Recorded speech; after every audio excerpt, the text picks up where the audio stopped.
morning, everyone. We've got this down to a science now. It's 11 o'clock on Tuesday, and at 11 o'clock on Tuesday, you know what that means. That means it's time for Sand to Soul. I'm Stuart Fournier. I'm a 25-year veteran of the Los Angeles and South Bay Beach Cities real estate world, and it's my pleasure to introduce. Hello, everyone. Welcome to our show. We are maybe not as awake this morning because we watched, 18 hours of baseball yesterday, but I feel blessed. There's for my Dodgers. There you go. There you go. So There's a my spirit. Anastasia Bonholzer. I am a local mortgage broker here in the South Bay beyond Los Angeles cities, Texas, and Florida. And today's topic is none of the less exciting as AI, artificial intelligence. We love to hate it. We hate to love it. I don't know which one, right? Right, yeah, definitely at that stage. And one of the reasons I wanted to talk about this today was that over the weekend, I had some people at an open house come in and say that they wanted to be self-represented. And to be honest with you, I could tell they were not attorneys. They were, not necessarily, I didn't know what their profession was, but I could just tell by the way they were approaching it that they thought they had tools to come in and tell me they were self-represented. And so it put a big question mark in my head, and I thought, you know what, we're probably going to see more of that. We're probably going to see more people get on AI and of course the internet in combination, and get the idea that they can do it themselves. Now, I have no objection to that, but I have a lot of questions. So Yeah, for this sure. morning, Anastasia, what I did was I went online to do two basic things, which you would think that, would be definitely covered by AI. And they are to an extent. And I went online and I said, okay, I would like you to tell me what my house is worth, right? Very simple. Okay, Gave it interesting. my address, and you know what it did. It did what we thought it would Zillow. do. Exactly, right. It went to Zillow, it went to Redfin, it went to ABM, it went to a couple of other databases and basically just gave that information. I And have a fun fact on Zillow, not to interrupt you, but this is yeah, why it's not accurate. Fun fact, Zillow lost 881 million and 40 billion in stock value buying homes with their own algorithm. Their CEO sold his house for 40% under his estimate. But you're betting your largest investment on a free estimate. And I'm that's the so same thing with with AI technology because it's based on that.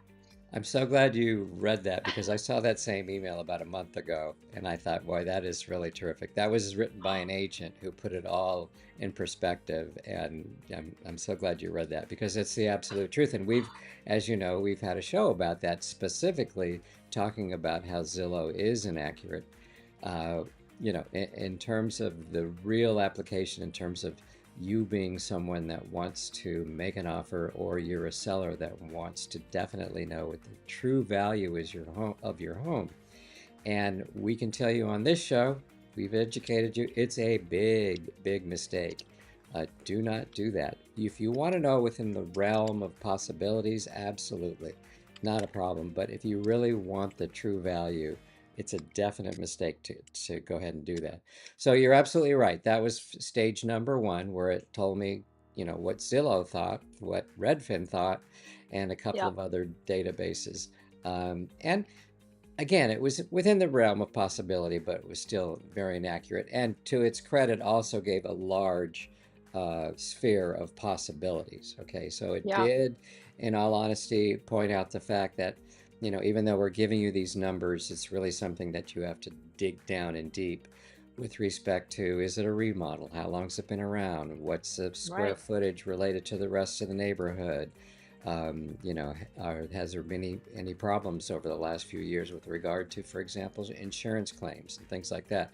So the 1001 reasons that you have to, summarize why your particular property is different from your next door neighbor who may have the same build, may have the same year that it was built and everything else. So it's definitely something you want to check. Now, Yeah. number two, number two question was, and this was my favorite. I asked AI, I said, can you draw up a contract so I can make an offer on this house? And you know what the answer Oh. was? Absolutely. Absolutely. We can drop a contract. And of course, as a realtor, the first thing I did was say, are you kidding me? What are Yeah. you going to write up? Now, AI did ask me what the terms were, what the price was, what the approximate, Does it actually use the zip forms, or it made up its own contract, just, whatever, from what so it thinks a contract is? great question. And here's the thing.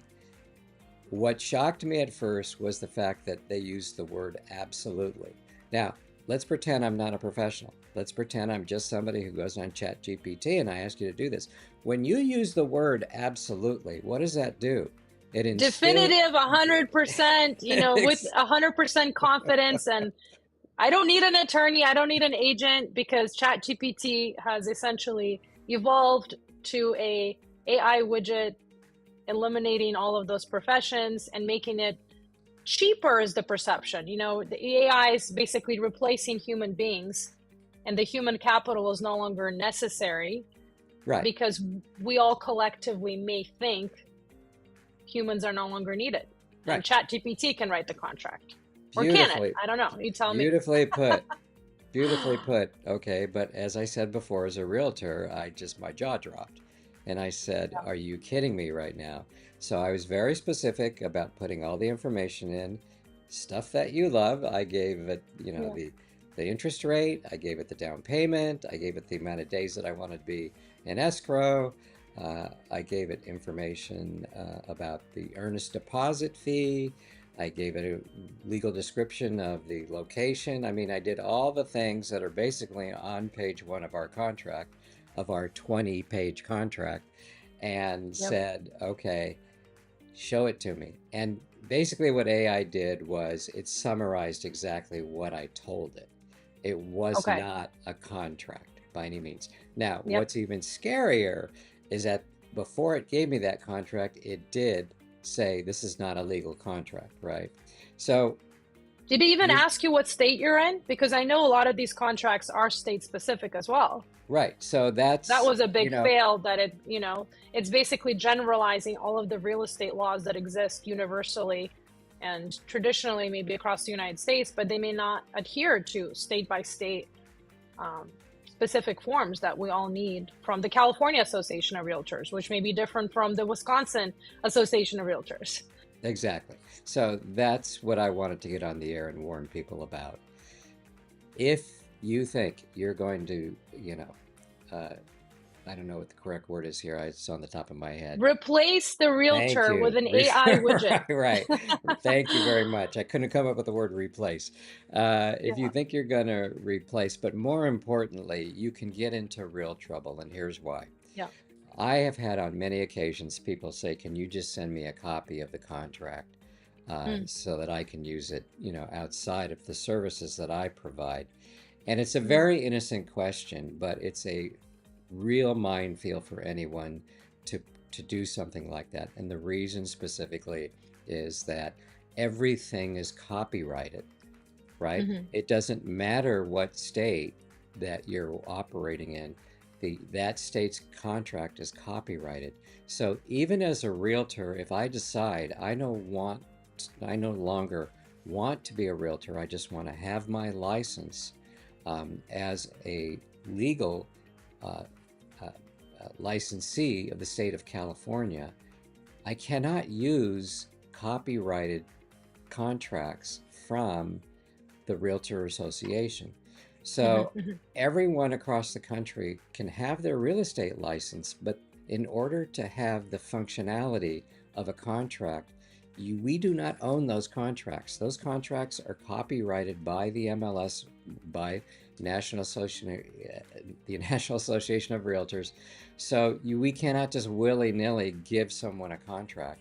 And for anyone that does that, make sure you look at the very bottom of anything that's copyrighted or anything that's copied, and you should see the name of the person that gave that to you. You can't just give it Yeah. away willy-nilly. I have a 2 cents too on that because Gov Hutchinson, who's the attorney for California Association of Realtors, does regular updates, and they do update these contracts regularly. So you would never want to be in a position where you're using a contract even from last year, because that may not legally hold up in court, as that contract may have had lines in there taken out, redacted, withdrawn, etc. Yeah, So I mean, yeah, I think it's common sense that people realize that, what AI did for me this morning in terms of so-called yeah, printing out a contract that was less than a half a page, together, is not a responsible thing to do. I think most people would understand that. But yeah, my point is this morning is that we are nowhere near having AI replace what is essentially a 20-page contract in addition to all the other bells and whistles and tons of information that are necessary to yeah. make that transaction. So for those of you that are out there that think this is a shortcut, it's really not. It's a shortcut to a lot of problems, and so I wouldn't And you depend on can't, it. and you can't then sue AI for failing to Not have at the all. accurate information later on. And No. I do have some foresight on the lending side. So in terms Before of you get into AI, that, yeah, okay, because we kind of wanted to make this a two-step process. yeah, Anastasia is going to talk about her experience with AI, but before we do, we have to give credit to our sponsor today. And if nice. I can do this accurately, I'll be so happy with my. No, that's not right, Stuart. That's not right either. Ah, Tammy, where'd you go? Oh, there she is. Okay. We want to give credit to our sponsor, Tammy from Essential Down Under Travel. She's been gracious enough to sponsor our show today, so we wanted to give a shout out to her. I don't have the copy in front of me to read, so we're just going to give a testimonial. Tammy does an incredible job for any of you that want to travel in the South Pacific. She will make a specific itinerary based on what you want to do. And I know, Anastasia, you've used her in the past, and I, Yeah, she has okay. created a beautiful itinerary for me to go to Fiji next year, and I'm really excited to take that trip. The reason why you would want to use somebody like Tammy is for those, um, just like Fiji, I don't know where to go. If I want to have the lowdown experience of sleeping with the locals, there's no Expedia link for me, there's no hotels.com, and she has the connections in order to really get the experience you want in the South Pacific. So So, Australia, New Zealand, and any of those surrounding areas. So definitely travel reach out. agents are coming back. I mean, the proliferation of travel bookings and everything have gotten so out of control. I don't know how anybody does it anymore. So make sure to get a hold of Tammy if you're thinking about uh, Awesome. going down south. All right. Awesome. So Awesome. So, okay, so I'll jump in really quick on the lending world, how AI has affected lending. I think there's positive and negative things with AI, just like it has with real estate agents and realtors. So, for lending, what we've seen actually is um, there are a lot of lenders currently utilizing AI to really streamline their underwriting process. So, an AI widget instead of a real human being initially reviews the consumer's documents, and it really makes the process a lot faster. So instead of one person now being able to only review 5 files a day, that one person, in addition to having AI technology, is able to underwrite up to 40, 50, 60 files a day. So it really streamlines the process. What that means is a lender can have a lot more files in their pipeline. They can close a lot faster. And AI does take away the element of human error that does occur. So because the guidelines are so vast and there's so many different loan products out there, AI is helping, underwriting eliminate a lot of that back and forth that occurs if the underwriter is not well versed with certain loan topics. so The other thing it's doing, go ahead. just to give some perspective on that, in a real estate transaction, there are literally 30 to 35 people that touch your file during the escrow period.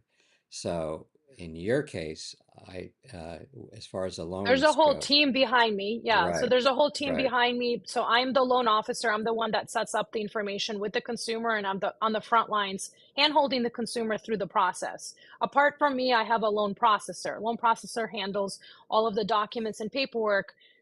Who's the bridge to our lender, who's essentially the bank, who is ultimately going to finance the loan. The bank then has a, there's so many people that handhold that file. Everything from, if there's a condo review department, there's a QC department, which is quality control. There's the actual underwriting team, and then there's everyone else in between that if we have to escalate issues. So there's a lot going on. So they are utilizing AI to help us with a lot of that. They analyze a lot of the data for us, and so that is helping our industry as a whole become faster and more efficient. What it's not doing, and I want to point out, is it is still impossible unless somehow the federal government allows for it. AI cannot replace a loan officer. I have an NMLS license. AI, a robot cannot get an NMLS license. You have to have a human being with a social security number, and you're actually financially fully vetted. Which is a lot of people. I want to touch base on that. Is when we get licensed, we actually are financially fully vetted. I cannot have any bankruptcies under my name. I have to have a certain threshold of income and assets under my name before I am given an MLS license, which is kind of cool. So that way, there's no desperation when I'm trying to write a loan for somebody. I'm not doing it because I have to pay off $100,000 in credit card debt. right. So just that's an interesting point. A lot of people didn't know. So anyway, so yeah, AI is helping, but we still cannot be replaced. And I imagine an element of the business will be streamlined. So loan processors may need to get more creative in the human element, that they need to maybe get more credentials, or maybe they do need to get licensed themselves or become more loan officer assistants rather than processing the file, because the processing could turn into, once the technology is good enough, turn into a position where that position may no longer be needed, Right, right. But you still need like someone the data coordinating entry everything. stuff. Right. Yeah, correct. Yep. The bottom line here is that, and of course this relates to realtors as well. There are millions of variables that can come along that AI probably will be able to handle in the future. But the bottom line is that AI cannot, for example, go into a house and determine its value, uh, because you have to have someone physically do that. In Anastasia's case, I'm sure you can put it better than I can.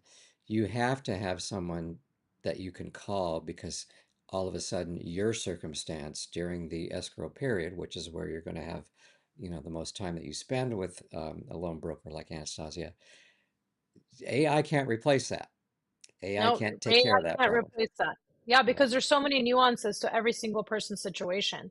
And so you do need somebody of an expert to be able to be available to answer questions. And no chat GPT can answer those questions, because there is the guidelines, just like with real estate contracts, guidelines for loans are also changing. right, And so AI yet does not have the technology, because it goes back and it sources, if I ask it a loan question, who knows how relevant that information is? It could be from yesterday, but it can also be from 10 years ago. So somebody could be right. looking up interest rates. Hey, what's the interest rate today? Here's my scenario. It's not factually based on anything except scrubbing the internet for what it thinks is correct. And we Right. all know not everything on the internet is accurate. You still can't Google everything and be, WebMD to figure out what is wrong with, from a health perspective, and just the same with financials. Yeah, very good point with respect to WebMD. If you're going to really trust your health when you have a situation to WebMD, good luck. Well, that's it for today. We've got Yep. 19 minutes into this. It was a great topic. I see a bunch of people are looking at us but not saying anything. Please feel free to go ahead and ask us any questions. We've been doing this for what, about 3 to 4 months. We've had an awful lot of fun. So please join in the fun. At 11 o'clock every Tuesday, we talk about issues not specific to the market almost every day, because frankly, that would be kind of boring to you, but more so how you work with the tools that you have on the internet and how you work with the tools that you want to use with myself and Anastasia. We're happy to help you with any of your problems, whether you're buying or selling now or in the future. It doesn't matter. Please feel free to give us a call and we'll help you 100%. Awesome. Sounds good. Well, thank you All so righty. much. Again, my name is Anastasia. I'm your loan queen for all of your mortgage needs. And if you are setting up to refinance in the next 6 months, I highly recommend you reach out to me now, because the best way to prepare for the future is by starting today. We'll All talk righty. soon. We'll talk soon. Wait a minute. Wait, before we take off, I think our audience, there you go. There.